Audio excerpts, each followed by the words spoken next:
Katekese 7 menit. Hari ini dalam sabda Tuhan dalam Ekaristi harian kita mendengarkan Injil Matius bab 5 ayat 38 sampai 42. Dalam khotbah di bukit, Yesus berkata, "Kalian mendengar bahwa dahulu disabdakan, mata ganti mata, gigi ganti gigi. Tetapi aku berkata kepadamu, janganlah kalian melawan orang yang berbuat jahat kepadamu." Hari ini kita akan belajar dari Katekismus tentang bagian dari doa Bapa Kami yang membicarakan tentang bagian ampunilah kesalahan kami seperti kami pun mengampuni yang bersalah kepada kami. Permohonan ini sungguh mengherankan. Seandainya ia hanya mempunyai bagian pertama dari kalimat itu, ampunilah kesalahan kami, maka ia sudah terkandung dalam 3 permohonan pertama dari Bapa Kami. Karena kurban Kristus dimaksudkan demi pengampunan dosa. Tetapi sesuai dengan bagian kedua dari kalimat itu, permohonan kita hanya dikabulkan kalau sebelumnya kita sudah memenuhi satu tuntutan. Permohonan kita mengarah ke masa depan, jawaban kita sudah harus mendahulunya. Satu kata menghubungkan keduanya, seperti. Jadi kata yang menghubungkan keduanya adalah seperti. Dalam kepercayaan yang berani, kita sudah mulai berdoa kepada Bapa kita. Dalam permohonan agar namanya dikuduskan, kita sudah berdoa pula supaya kita sendiri semakin dikuduskan.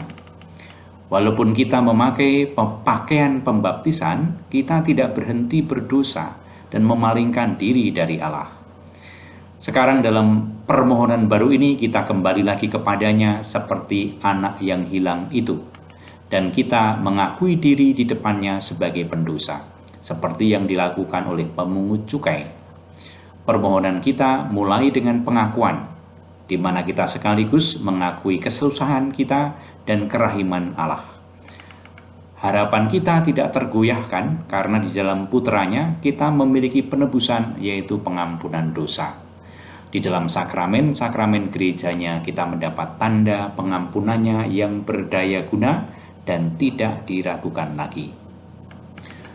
Sungguh mengejutkan bahwa kerahiman ini tidak dapat meresap di hati kita sebelum kita mengampuni yang bersalah kepada kita. Sebagaimana tubuh Kristus, demikian pula cinta tidak dapat dibagi-bagi. Kita tidak dapat mencintai Allah yang tidak kita lihat kalau kita tidak mencintai saudara dan saudari kita yang kita lihat. Kalau kita menolak mengampuni saudara dan saudari kita, hati kita menutup diri dan kekerasannya tidak dapat ditembus oleh cinta Allah yang penuh kerahiman. Tetapi dengan mengakui dosa-dosa, hati kita membuka diri lagi untuk rahmat-Nya. Permohonan ini sungguh penting, karena ia adalah satu-satunya yang dibicarakan dan dijelaskan Tuhan dalam khotbahnya di bukit. Bagi manusia memang tidak mungkin untuk memenuhi tuntutan penting dari misteri perjanjian ini. Tetapi untuk Allah tidak ada yang mustahil. Demikian pembacaan Katekismus tentang pengampunan.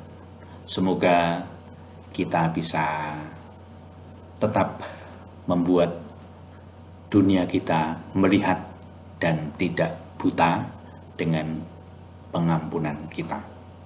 Semoga berguna, berkah dalam.